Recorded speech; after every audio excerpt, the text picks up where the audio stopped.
will not concede that he lost the 2020 election, even when pressed to do so in an effort to bring the country together and move forward. Robin. All right. Our thanks to you, Mary. President-elect Donald Trump, welcome back to Meet the Press. Thank you very much. Thank you so much for being here. You are the first president since Grover Cleveland to win non-consecutive terms.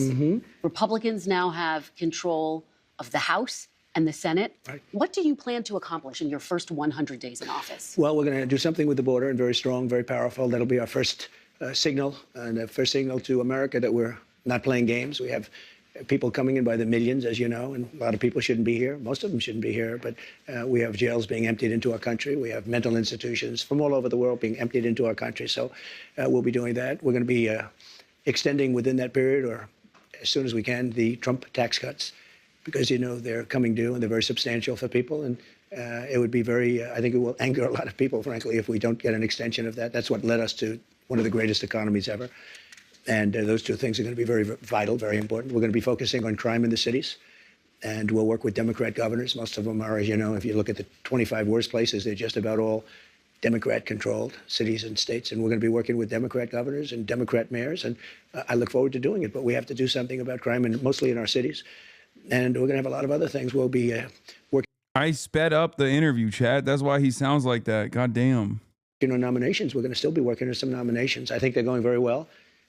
We have, for the most part, I think they're going extremely well. It looks like Pete is doing well now. I mean, people were a little bit concerned. He's a young guy with a tremendous track record, actually. He went to Princeton and went to Harvard. He was a good student at both, but he loves the military, and I think people are starting to see it. So we'll be working on his nomination along with a lot of others. We are going to delve into your nominations, but since you bring him up, do you still have confidence in Pete Hegseth? Yes, I do. I really do. He's a very smart guy. I've known him through Fox, but I've known him for a long time.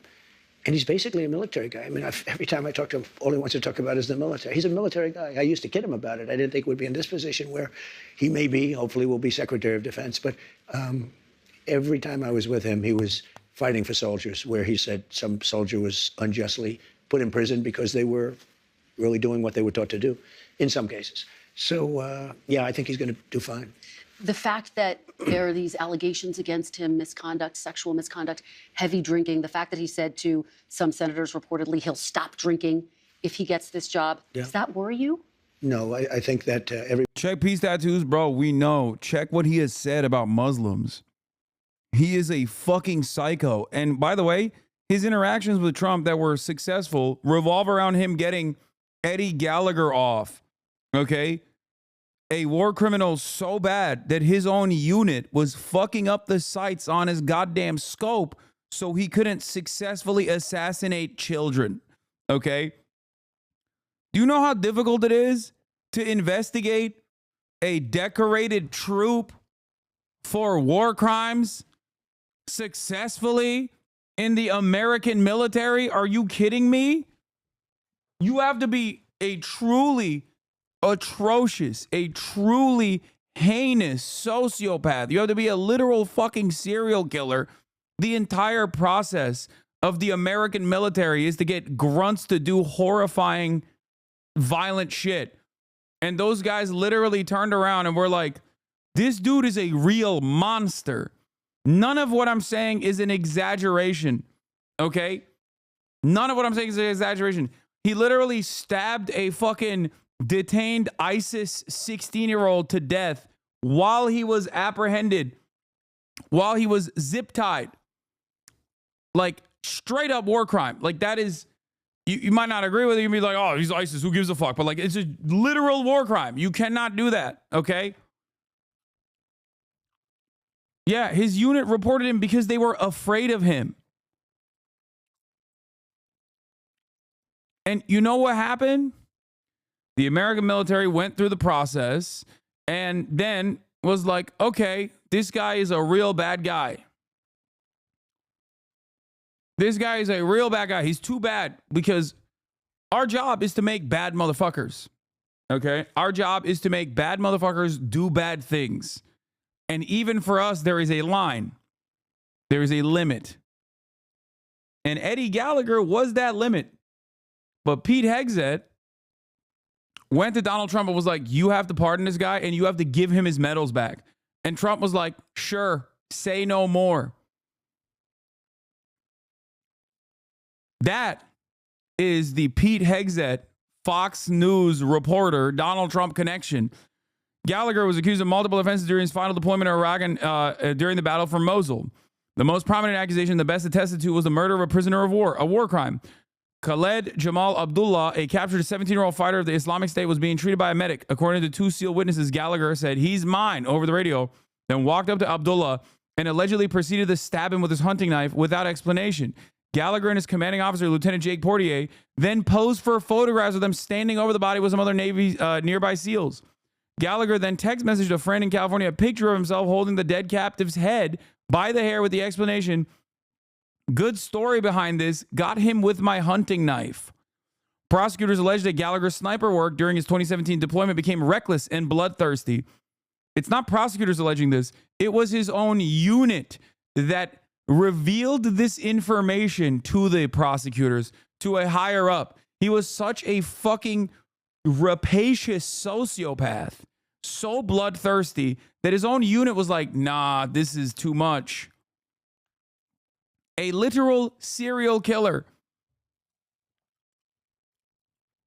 He allegedly fired his rifle far more frequently than other snipers, according to testimony. The other snipers in the platoon did not consider him a good sniper, and he took random shots in the buildings.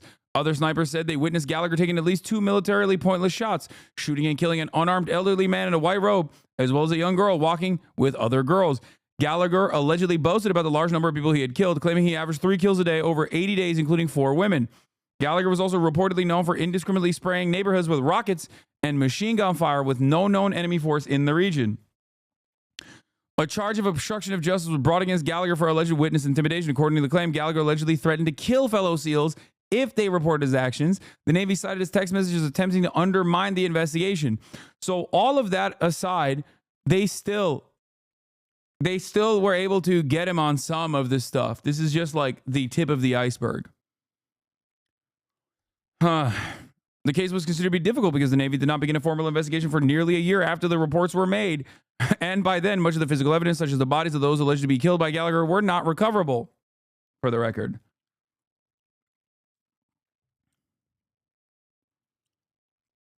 The prosecution's case relied largely on eyewitness testimony, which the defense sought to discredit as merely that of spiteful malcontents who disliked Gallagher's gruff leadership style.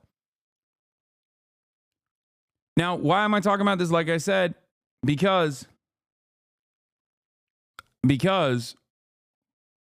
Gallagher was proven innocent. The prosecution's main witness said he made up the story just to defame him. That is insane. There is literally photographic evidence. What the fuck are you talking about? Dude, that is insane. Is Pete Hegseth in the chat? No, the main witness for the prosecution. Did you even see the court case? Yes, I literally listened to members of his platoon openly talk about changing the optics of changing the sights of his weapons, like fucking up his rifle optics, specifically so that he would not be able to target random women.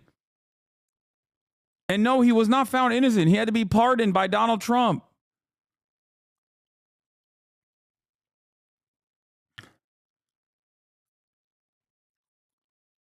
Hunter told reporters that he intended to ask for a presidential pardon if Gallagher was convicted. According to anonymous administration sources, the Justice Department was reviewing Gallagher's case in preparation for a possible pardon from President Trump. This potential pardon was hotly criticized in the Washington Post opinion pages. During a podcast interview, Hunter said that he himself had posed for pictures of dead enemy combatants and American artillery fire had killed hundreds of Iraqi civilians in and around Fallujah. Now, what's really interesting about Duncan D. Hunter is that he's also a criminal. What's really funny about Duncan Hunter, you might remember Duncan Hunter because his offices were raided by the FBI as a part of a criminal investigation agency seized computers, other electronics, and financial records because he was mismanaging campaign finance. He was in violation of campaign finance law. And he had converted tens of thousands of dollars of campaign funds from his congressional campaign committee to personal use to pay for family travel, flights, utilities, healthcare, school uniforms, tuition, jewelry, groceries, other goods, services, and expenses. He even, what was it? He was the steam guy, right?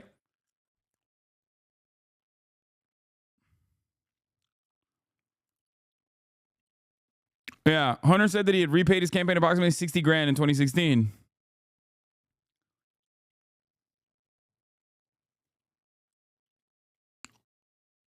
So the guys defending him are also fucking weirdos as well. On June 20th, 2019, during Gallagher's trial, one of the platoon medics from Gallagher's team testifying as a prosecution witness said that although Gallagher did stab the ISIS fighter, he did not actually kill him. The medic, Special Operator First Class Corey Scott, who testified under immunity agreement, testified that he himself had killed the wounded prisoner by covering his breathing tube and asphyxiating him. Scott called it a mercy killing and argued that the victim would have been tortured by Iraqi personnel because of his connection to ISIS. Following Scott's confession, prosecutors canceled other witnesses they had planned to call, fearing their testimony would further undermine their case. Prosecutors were taken by surprise in Scott's testimony, since the medic had never given this version of events to them or Navy investigators. This account was also contrary to the statements of at least 7 other SEALs.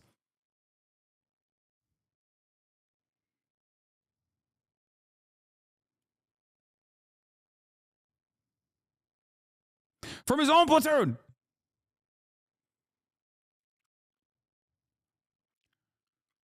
Because of the immunity agreement, Scott could not be prosecuted for testifying that he killed the prisoner, and while press reports suggested Scott could conceivably be charged with perjury, the Navy dropped this investigation into the statements.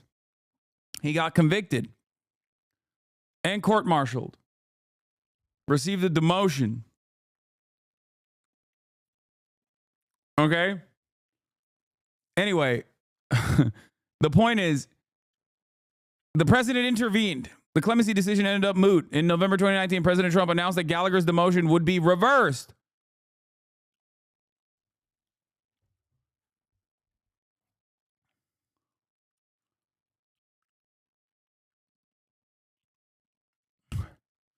Why did he do this? Well, I'll tell you why he did this. Because Pete Hegseth. Pete fucking Hegseth.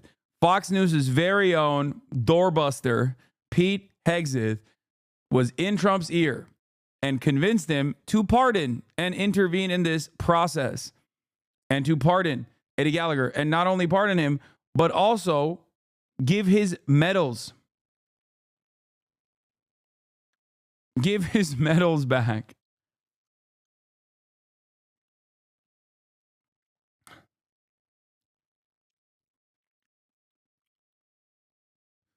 Anyway, Pete Hegseth also famously is a rapist. Like, straight up. He sexually assaulted a woman who was inebriated and could not consent, was drugged and could not consent. And it was reported as such in the police report that was filed at the time. He packed it up by, settling out of court, giving money to this person, this victim.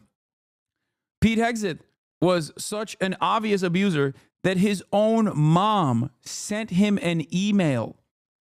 Okay? His own mom in 2018 sent Pete Hegseth a fucking email. Stop lying. What are you talking about?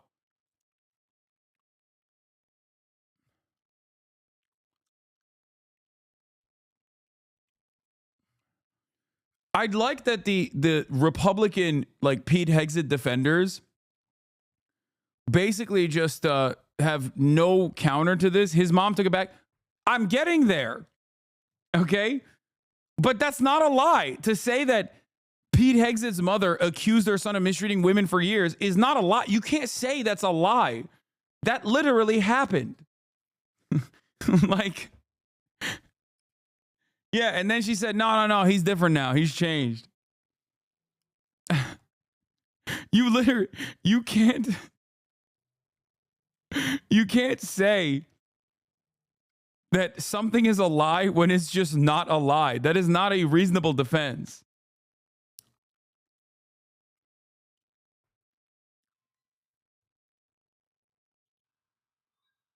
Doors open.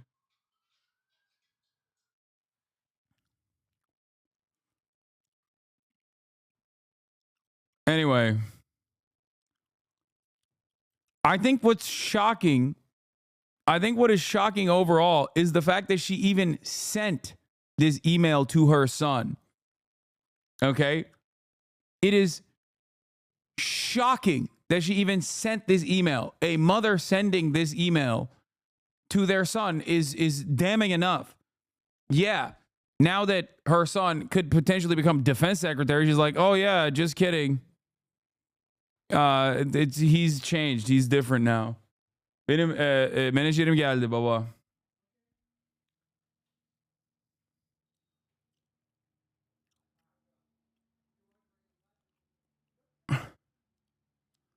On behalf of all the women, I know as many, you have abused in some way, I say, get some help and take an honest look at yourself, Penelope Hegseth-Roth, stating that she still loved him. She also wrote, I have no respect for any man that belittles, lies, cheats, sleeps around, and uses women for his own power and ego. You are that man and have been for years. And as your mother, it pains me and embarrasses me to say that. But it is the sad, sad truth.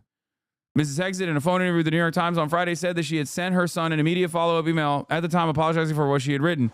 She says she had fired off the original email in anger with emotion at a time when he and his wife were going through a very difficult divorce.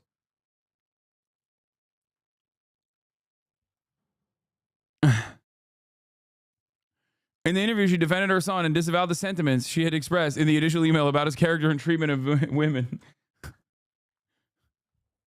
This is crazy.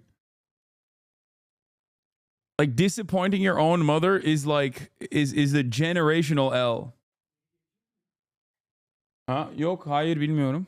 Herhalde getirdi her şey. Evet, evet. Tamam. Kapıyı kapatabilirsin. Did we already discuss the UHC assassin or no? I love when people come in 6 hours and 39 minutes into the broadcast to be like, did you cover the top news story of the day? What do you think we were doing for the past 6 hours and 39 minutes until you arrived at the broadcast? You know what I mean? The answer is no. I refuse to cover it. I'm too scared of covering this story.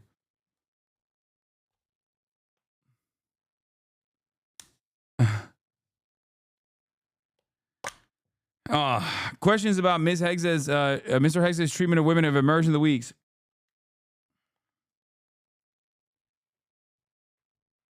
Anyway, also Pete Hegseth is a notorious adulterer and a notorious drunk as well.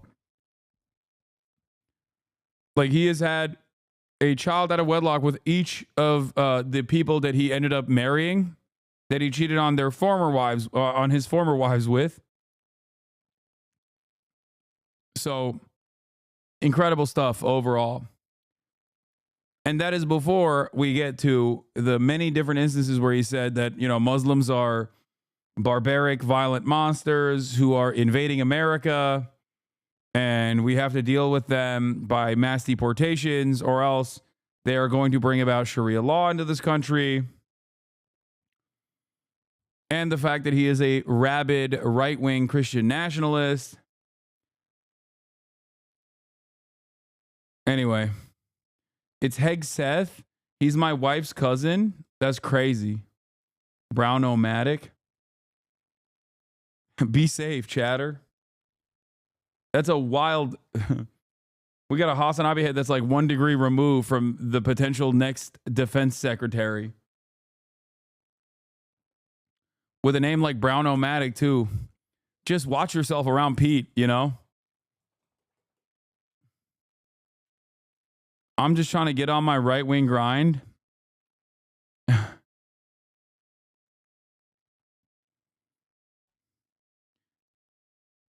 Anyway.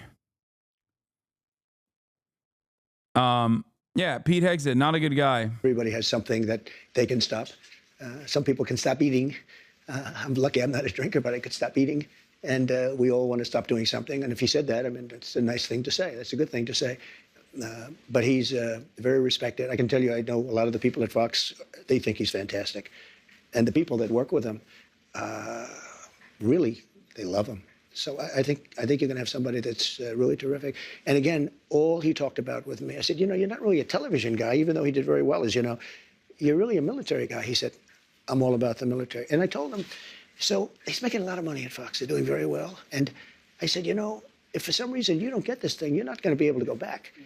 And all that money you're making, you can kiss it goodbye. He said, this is all about America. You know, he didn't say, well, let me think about it. Let me discuss it. That's a very big, risky thing he's doing. When he goes and he He says, I'm going to give up, millions of dollars in order to possibly become the Secretary of Defense.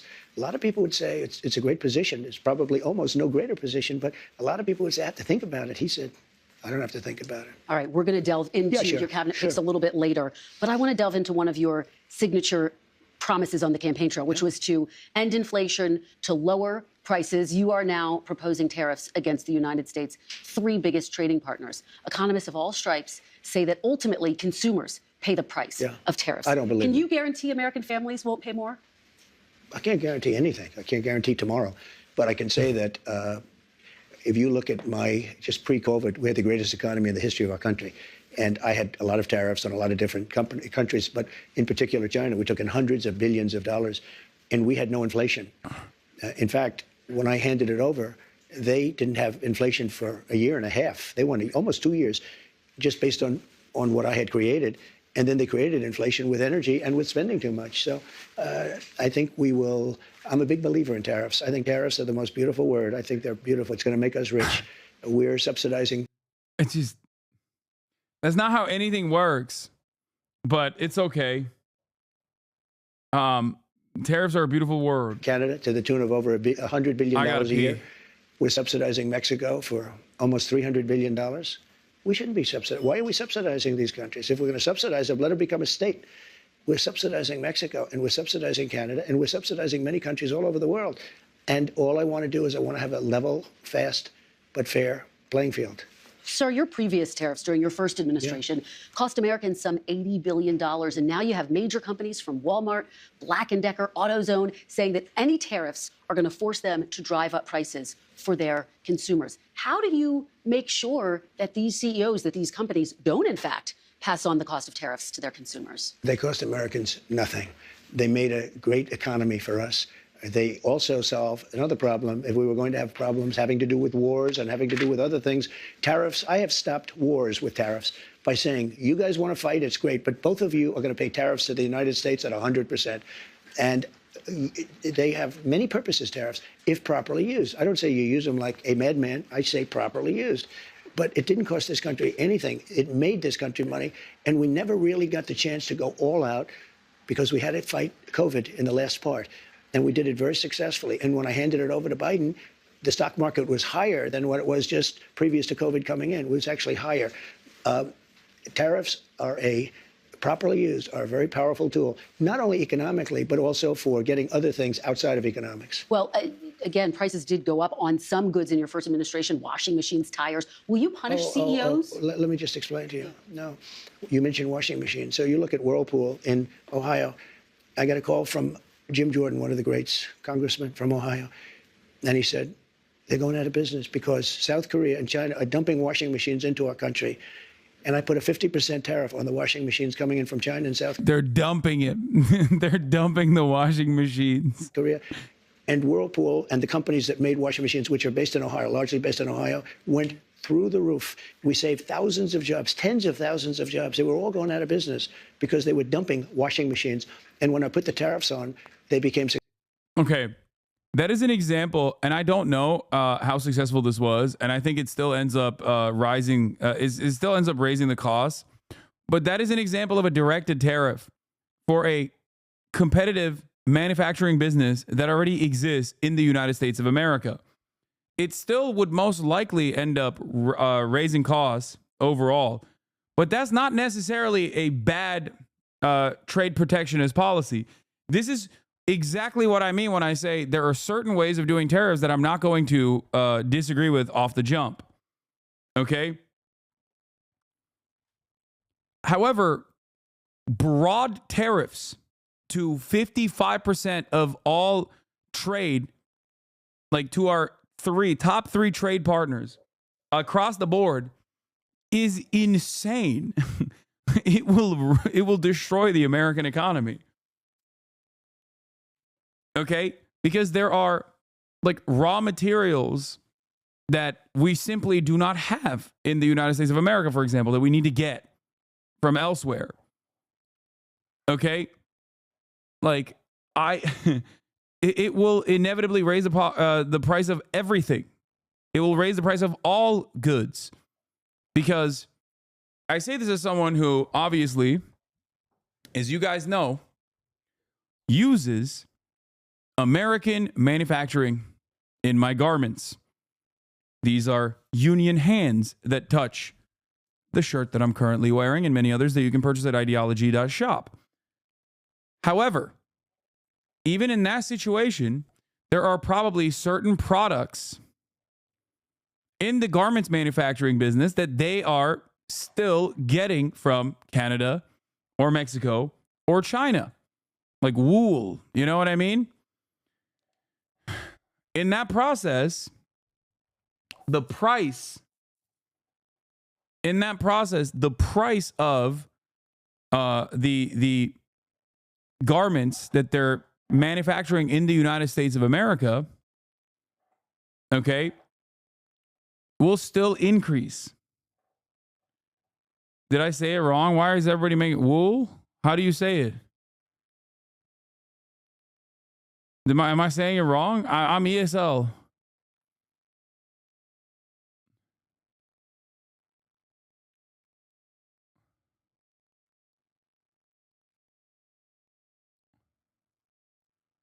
What? Okay, whatever. Stop making fun of me. You guys are lame and annoying. Okay, speak 2 languages and then we'll talk, okay? Oh, I'm sorry. I'm sorry that I'm fucking bilingual. Monolingual chatters chirping in the chat. You can't even speak English good enough, okay?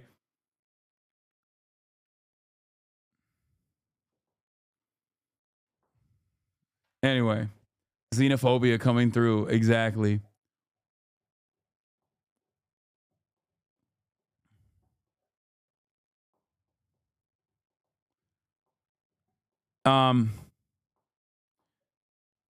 Yeah. Speak English well enough. I know.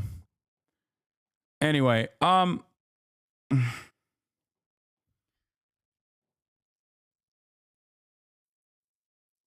where was I? You knocked me out of my train of thought. You sons of bitches. So my point is, even if someone is using American manufacturing, it will still drive up the cost of goods if there's like broad across the board tariffs. Successful businesses. No, it didn't. Not only didn't it cost people, it made our country stronger and more powerful, and it kept jobs. But how do you make sure that consumers don't wind up paying more? Will you punish CEOs who try to pass the cost of tariffs on to their customers? Well, the market's going to take care of it. I mean, actually, the market takes care of it. And if it doesn't, we adjust it somewhat. But in the case of Whirlpool, or let's say companies that made washing machines, they were all being put out of business by the dumping from, in particular, South Korea and China. And when I put the tariffs on, very substantial tariffs, although peanuts compared to what people do to us, what countries do to us, it became a very, very powerful, successful company. Now, let's say I didn't do the tariffs. It would have gone out of business. You would have lost tens of thousands of jobs. And you don't include that in your equation. No, they make a lot of money. I'll go a step further. China bans exports to the United States of gallium, germanium, antimony, and other key high-tech materials. So that means we can get it ourselves from our own USA ground/dirt. Stop relying upon China and foreign countries. Andy Thomas is going to he's going to find it, dude. That's right. You don't understand it, Xi Jinping, you're on notice. I'm going to make this chip with American dirt.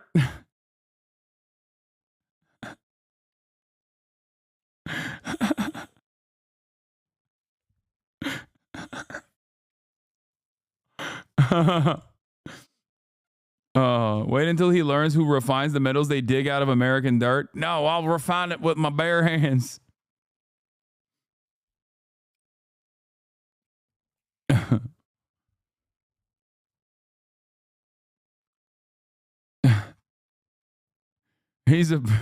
Andy's a prospector. Tariffs are going to make our country rich. Did you go on Timcast IRL today? No, I didn't. And you got a week off. Actually, you know what? I'm just going to ban you. You're fucking annoying. This chatter got 1 day banned for consistently spamming in the chat. Are you going on Timcast IRL tomorrow? Are you going Timcast IRL tomorrow? And then as soon as his ban, because I remember when I banned him, as soon as his ban ended, he waited 24 fucking hours for his 1 day ban to end, immediately to fucking chirp and be like, did you go on Timcast IRL today? He's done. Rich. Tariffs are going to help us pay off $35 trillion in debt. Tariffs are going to make our country safe because China, as an example, doesn't want to play games with us if we're going to do tariffs on them. They don't want to play games. And we have a lot of games being played on us right now. Well, I think, and that takes me to my next question. Yeah. Are you actually going to impose these tariffs, or are they a negotiating tactic? Well, I'll give you an example. With Canada, and in particular Mexico, we have millions of people pouring into our country. You agree with that? I spoke with does she? Both. I spoke with. Does she agree with that? You agree with that? Canada, millions of people are pouring in from Canada. I don't know if she agrees with that. Justin Trudeau. In fact, he flew to Mar-a-Lago within about 15 seconds after the call. And he was at Mar-a-Lago. We were having dinner talking about it. I said, you have to close up your borders because they're coming in the northern border too a lot. Not like the southern border, but they're coming in the Canadian border a lot. And drugs are pouring in. Almost as importantly, drugs are pouring in. Maybe more importantly, drugs are pouring in at levels never seen before. 10 times. I do respect him committing to the bit because, like, I used to make these memes about, like, you know, shut off the northern border and stuff. And, like, it seems like he's committed to that too. Like, Snow Mexico, you're on notice. I don't know how he arrived at this, but, like, it is pretty funny that he wants to shut off the Canadian border. Respect. Times what we had. He's morally consistent. They're just pouring in. We can't have open borders. And I said to the president of Mexico and to Justin Trudeau, if it doesn't stop, I'm going to put tariffs on your country at about 25%. That's a very substantial tariff. And in the case of, in both cases, but in the case where it was really visible, within 10 minutes after that phone call, we noticed that the people coming across the border, the southern border, having to do with Mexico, they were at a trickle, just a trickle. It was, in fact, I called the border. See, unlike my opponent, I do call the border a lot. And I said, how's the border looking today? They said, there's nobody here. They couldn't believe it. The military stopped these vast groups of people. You know, we call them caravans. But they had caravans of people, and they largely stopped them. Now, they're going to have to continue that. But if they don't continue, and the other thing I told them is no more drugs. And I told that to China, too. I had to deal with President Xi. Had the election been different, I'm going to be very nice because we don't have to get into an argument over 2020. But had the election been different, the result been different, we would have had China giving the maximum penalty, which is the penalty of death, to people that sent fentanyl into this country. But Biden didn't, unfortunately, finish that discussion up. I had an agreement with President Xi, who I got along with very well. We've had communication as recently as this week. And I had communication with him where they were going to give the death penalty to anybody sending drugs into the United States. This week you had that conversation. Not that conversation, but I had other conversations. Okay. But in the past, I've had that conversation. Let me ask you about another aspect of the economy, sir, the minimum wage. The federal minimum wage has been $7.25 since 2009. There are 20 states that still have the federal minimum wage at $7.25. And I actually have a map. 19 of these states actually voted for you, sir. Mm-hmm. And you can see it right here. I don't know if you remember this, but during the debate in 2020, I asked you if you would raise the minimum wage. You said you would consider it. And so my question for you is, now that you are going back to the White House, for these 19 states that voted for you, are you going to raise the federal minimum wage? It's a very low number. I will agree. It's a very low number. Let me give you the downside, though. Yeah. In California, they raised it up to a very high number. And your restaurants are going out of business all over the place. Is it? Huh. I mean, I don't know. What the fuck do I know? I live here. That's crazy. I don't think that's the case, man. Population is shrinking. It's had a very negative impact. But there is a level at which you could do it. Yeah. No, people are escaping California because the minimum wage increased. And not because the cost of living is insane. Specifically, real estate. You know, the one thing that everyone is universally angry about. Okay? But of course, he is a real estate developer, so obviously he's not going to do anything about that. Absolutely. Yeah. What is that level? I don't know. I mean, I really don't know. I can say this. You have a lot of businesses that are open and thriving because of the lower minimum wage. If you raise it too much. Oh, that's why they're Mississippi thriving because the minimum wage is low. States are thriving because of low minimum wage, he said. That's amazing. That's amazing. Amazing stuff. God. This is the real champion, the real populist, the real populist right-winger, folks. He knows what's good for you, okay? You fucking peasants. Yeah.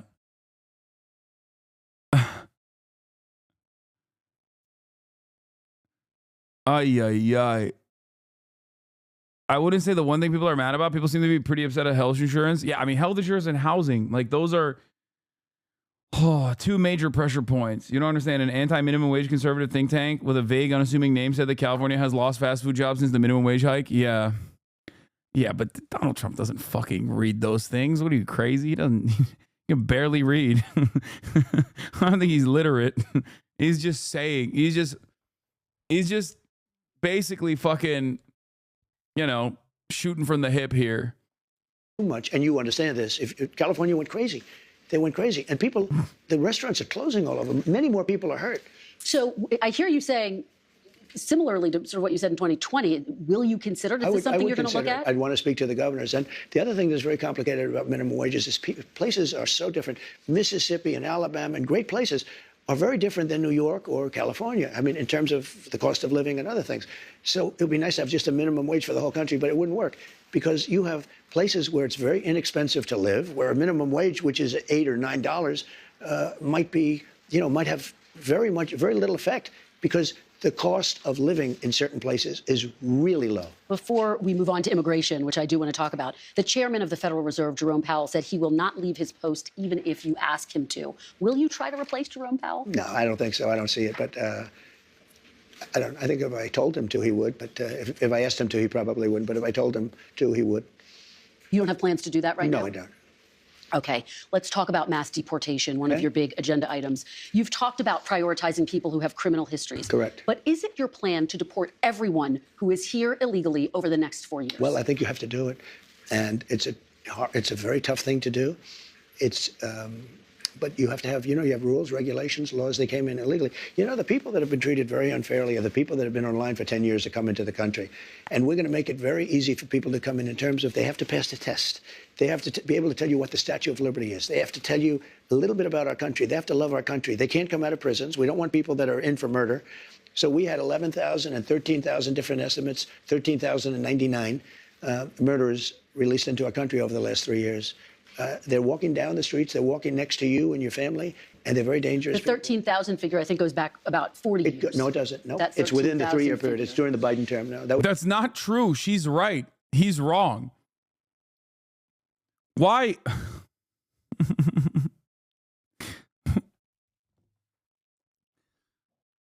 Nothing matters.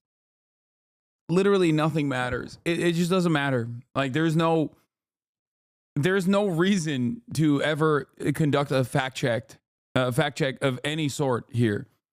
Okay? He has a platform. He is the next president. And his fans don't give a fuck. They're like, nah, you're lying. Your fake news is bullshit. It is really crazy. And it's like, what do I always say? Narrative is more important than the truth. And this is yet another clear indication of that, where there is no reason to investigate any further. Whatever he says goes. And this happens in obviously like even daily silliness that we experience here on this broadcast. Like this has become a not necessarily like a right-wing phenomena, but just like something that happens over and over again from very limited and tiny and rather inconsequential experiences that people have on a day-to-day basis, all the way up to the motherfucking president.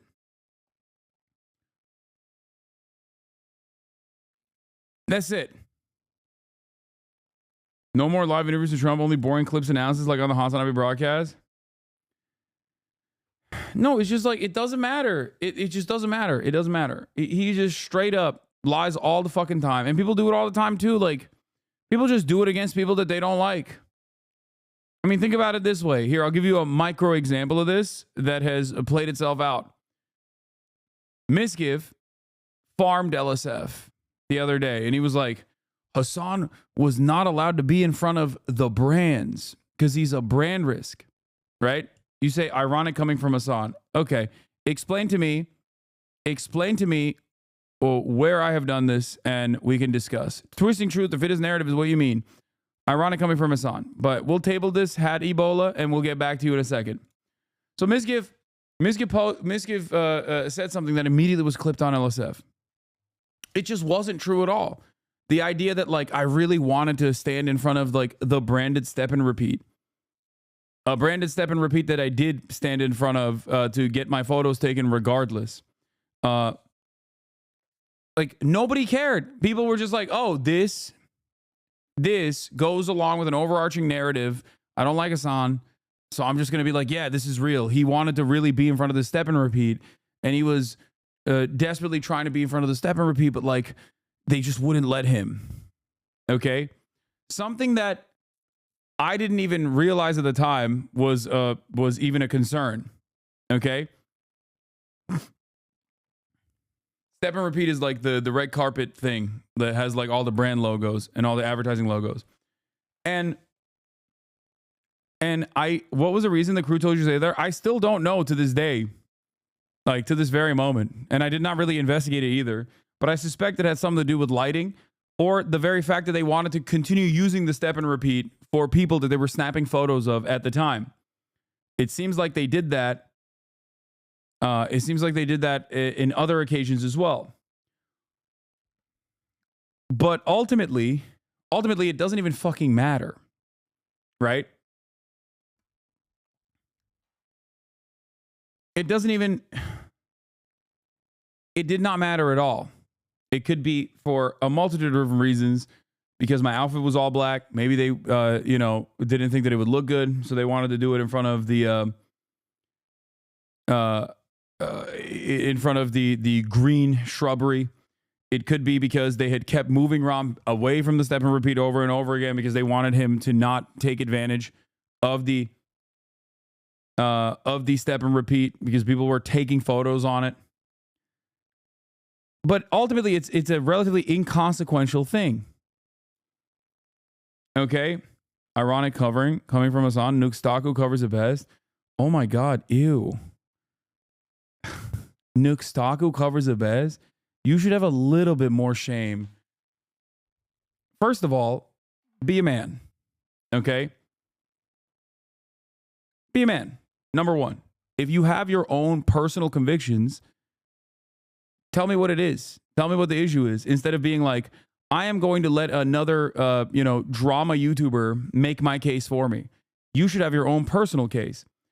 But what makes this even funnier is that the person that you are bringing up is like some fucking weirdo Israel defender and also lolicon enjoyer with a VTuber avatar.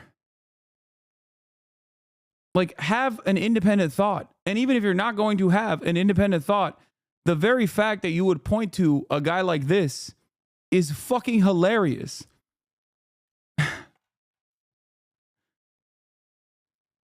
Have some decency, man.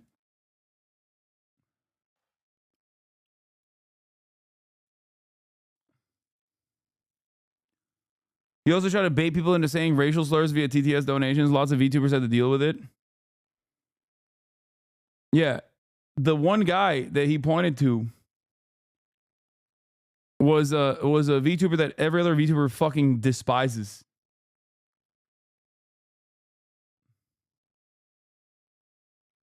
Anyway.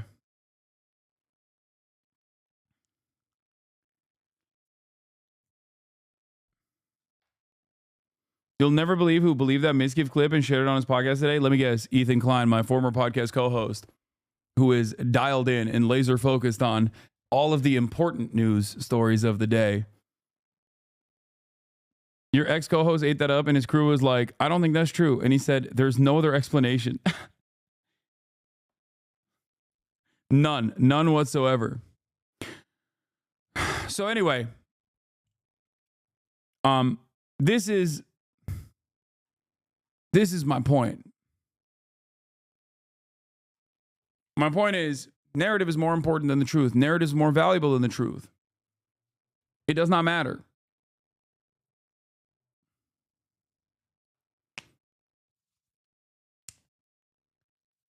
And people, when they realize what the truth is, okay? Why are we talking about your purifier again? Why give a fuck about your outfit in LA drama? This shit makes me want to leave instantly. Okay. I don't know if you understand how personal analogies work. But if you want, I can dive into the importance of sometimes covering like minutia that is personally involved, just for, you know, people to understand the broader point here. Sometimes I like to pull it back. The conversation was about Donald Trump and how he just serially lies, and it doesn't really matter because his followers eat that shit up. But this attitude that people have, that is a thought-killing pattern, an attitude that people have towards not really giving a shit about what the truth is on any particular situation, is so pervasive online that it actually even plays itself out in like relatively innocuous, inconsequential moments, such as the one that I was explaining. It was an example. I was using it as an example, a personal example. From small to large, it's just something that happens all the time. Does that make sense?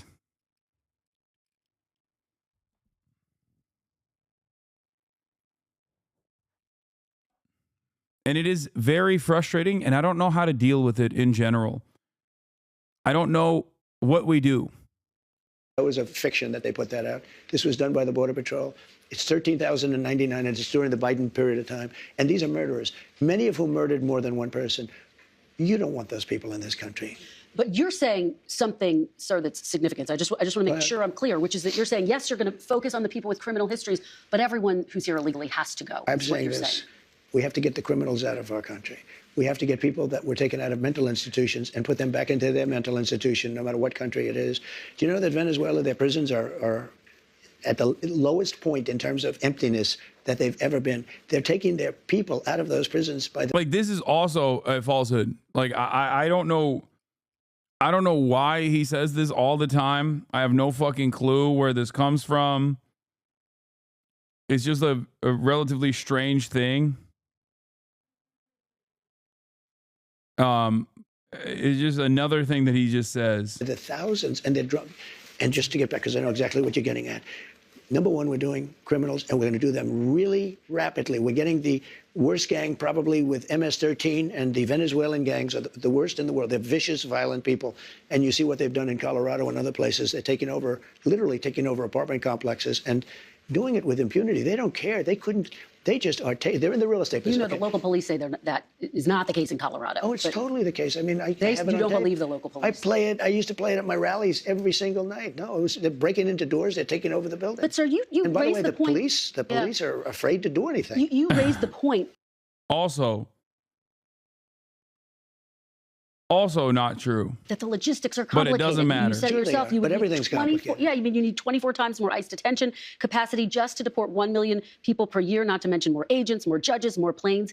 Is it realistic to deport everyone who's here illegally? You have no illegally? choice. First of all, they're costing us a fortune. But we're starting with the criminals, and we got to do it. And then we're starting with others, and we're going to see how it goes. Who are the others? Others are other people outside of criminals. We have convicted murders. We don't mean people that are even on trial. We have people that have murdered numerous people are on our streets and in our farms, and we have to get them out of our country. What about dreamers, sir? Dreamers who were brought to this country illegally as children. You said once back in 2017, they, quote, shouldn't be very worried about being deported. Should they be worried now?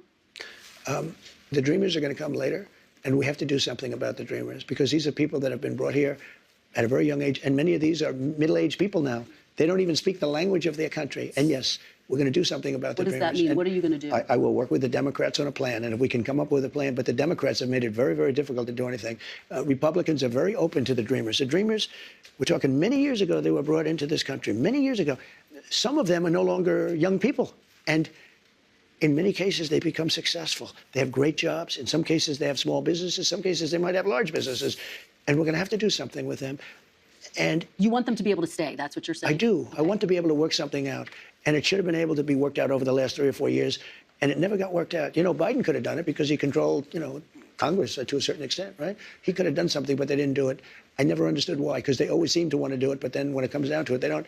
I think we can work with the Democrats and work something out. Let me ask you about another group of people, the estimated 4 million families in America who have mixed immigration status. So I'm talking about parents who might be here illegally, but the kids are here legally. Your borders are. You're talking about separation? Yeah, well, I mean, there are two aspects to this. Your borders are, Tom Homan said, they can be deported together. Correct. Is that the plan? Well, that way you keep the, well, I don't want to be breaking up families, so the only way you don't break up the family is you keep them together, and you have to send them all back. Even kids who are here legally? Well, what you're going to do if they want to stay with the father? Look, we have to have rules and regulations.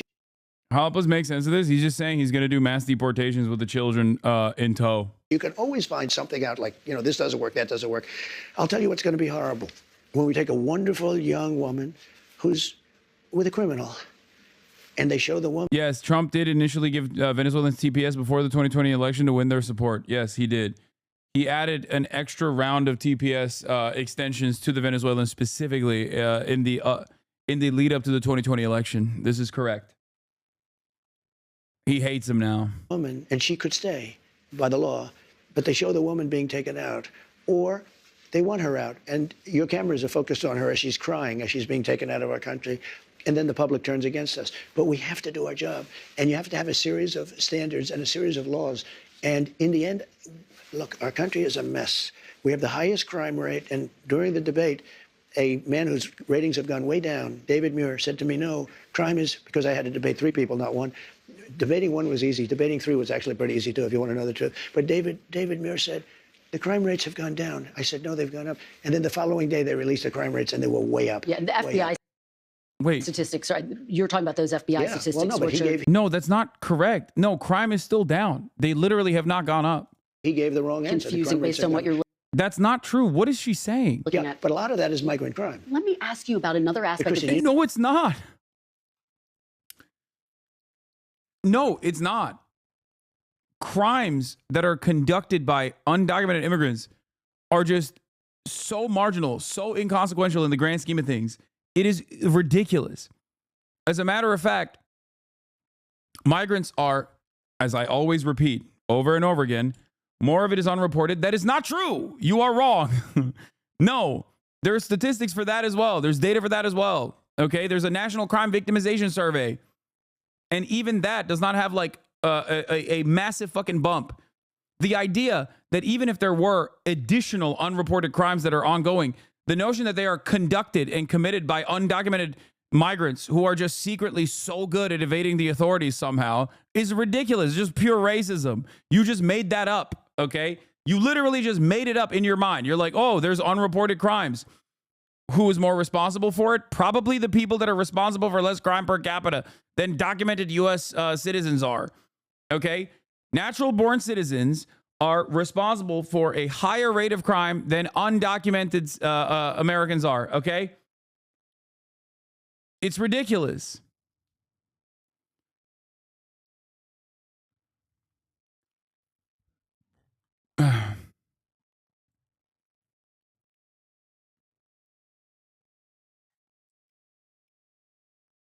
Coming in illegally, yeah, that's the cope. Coming in illegally is automatically crime. So is jaywalking, dumb fuck. Okay? During the period of chattel slavery, having slaves was not a crime, but helping escaped slaves find freedom was a crime. Does that mean that automatically it was correct? It was morally righteous? It's dumb as fuck. This is a dumb fucking bullshit thing to say. That's not what he's talking about. He's talking about murders. He has said undocumented immigrants are causing murders, hundreds of thousands of murders. The idea that like you would compare that to illegal entry into a country when the only thing that actually, could fix that problem is paperwork is ridiculous. If something can be fixed by paperwork, if they are not actually constituting a serious threat, a serious national security threat, and the only crime is that they don't have fucking paperwork, the proper paperwork, then yeah, that's ridiculous. Huh.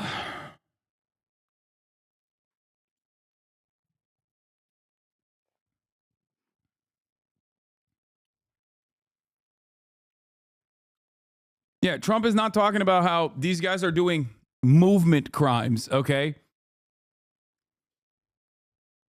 They're not. Trump is talking about, I mean, he's lying and saying that they're doing rapes and mass murders. The actual number in the fiscal year of 2024 is like, what, 29? For homicide and manslaughter, which includes like literally car accidents, okay? Not just like directly doing gruesome acts of murder, but like simply being involved in a fucking vehicular manslaughter situation, drunk driving, shit like that.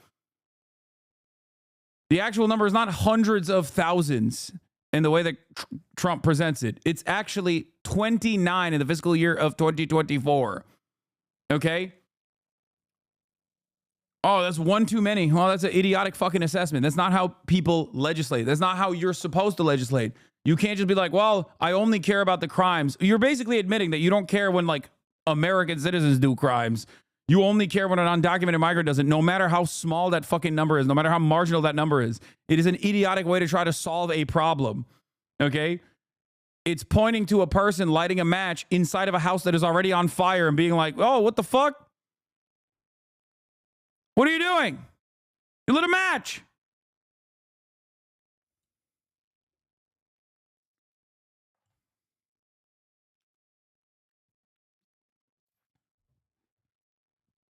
Get out illegals. Democrats' safe house is over. Really? I hope your car gets totaled by an undocumented person with no insurance.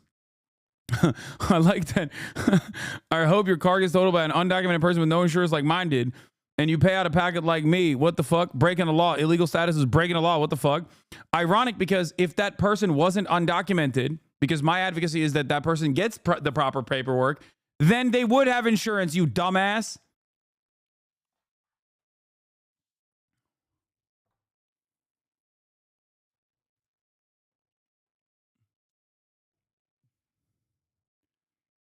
And then you would be complaining that you got, if they didn't get the insurance, but they had the proper paperwork, then you'd be like, well, some fucking asshole totaled my car and they didn't have insurance, so I had to pay out of pocket. But of course, when we go back to the brain trust here, okay, Hamas killed Palestine. She got big old teats.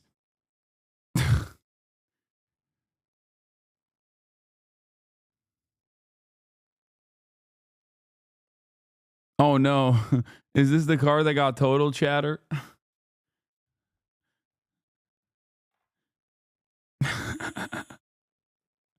Benji Longrod, brother.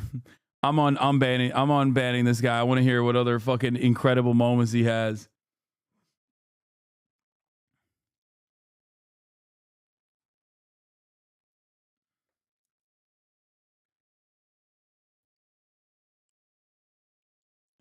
Anyway.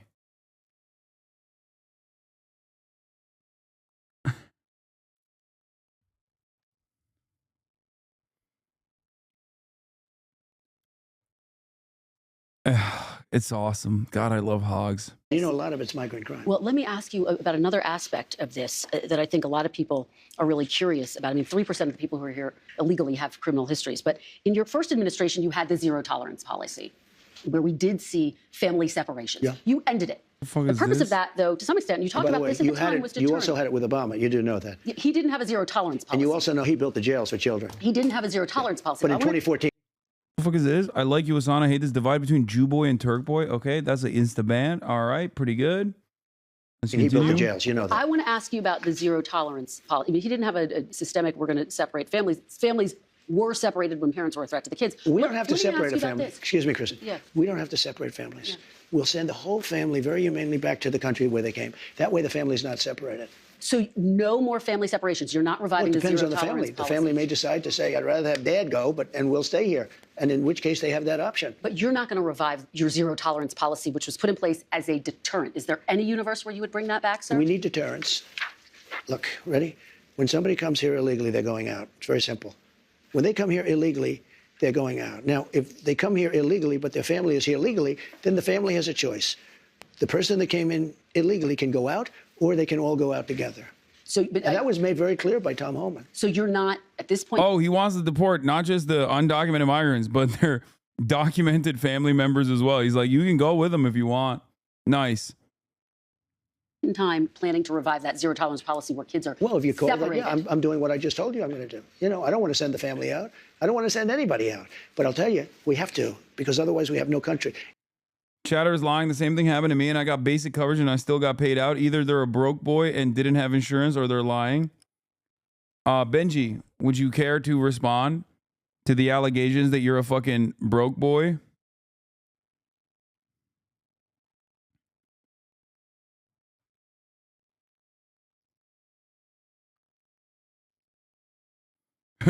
Benji's like, I was drunk driving.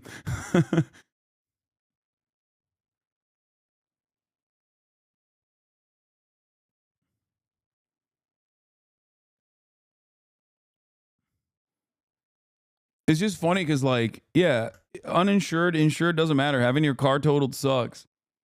But the quickest way to make people hate you is just being a fucking racist asshole. I'm broke as fuck. Why do you think I'm mad about getting hit by a driver with no insurance?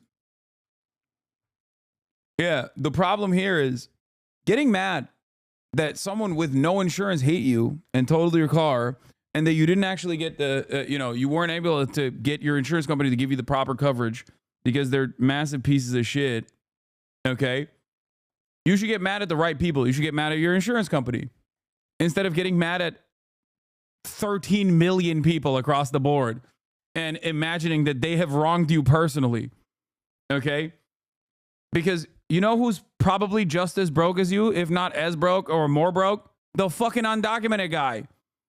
So instead of getting mad at the fact that your insurance company generates profits by specifically denying you the coverage that you most likely fucking paid for, but hiding that in the fine print, you literally turn around and you're like, oh, it's the undocumenteds that are the problem here. This is how it works. This is how dummies like you, who are victims of circumstance, get caught up in the anger and resentment. And instead of directing that anger and resentment at the appropriate vectors that are causing you the fucking harm, you literally turn around and you're like, nah, dude. There's still a way to come into this country legally. Why are we ignoring that? No one is ignoring that. The average time frame for someone to legally be able to come into the country requires a shit ton of money and a shit ton of time. Some people don't have that money nor the time. My argument is make it not as costly and make it fast. That's the point. So unless you fucking agree with me on that front, okay, there is no disagreement here. Oh, so go ahead. What do you have to say if to my argument that yes, the current process is unimaginably costly and incredibly long, incredibly complex system where you need to get lawyers, pay lawyer fees. Okay, there you go. Yeah, pass the test and come on in. Okay, great. And that is what your advocacy should revolve around, not the fucking forcible mass deportation. No, that is not the law. That is not the law. I'm describing to you how shitty of a process this is. The test is not offered to every single person. This is what you don't understand. And this is what the issue is. Many Americans, I think, can be reasoned with, but they refuse to recognize that that is not the current order of business. Okay? It takes a fucking decade for some people to become American citizens the right way. Okay? If you were to actually make that process faster, then there wouldn't be this many issues. You're still mad at this undocumented migrant and placing the blame on every single person that's come into the country. Okay? If we don't have borders, and if we don't have voting, good voting, fair voting. I'm from Turkmenistan, became a U.S. citizen in 2018, came to the U.S. with family in 2004. We spent about $10K on all paperwork for the green card and citizenship. You know, they're still counting votes in San Diego, California. Listen, they're still counting the votes. This is almost 4 weeks. They're still counting the votes.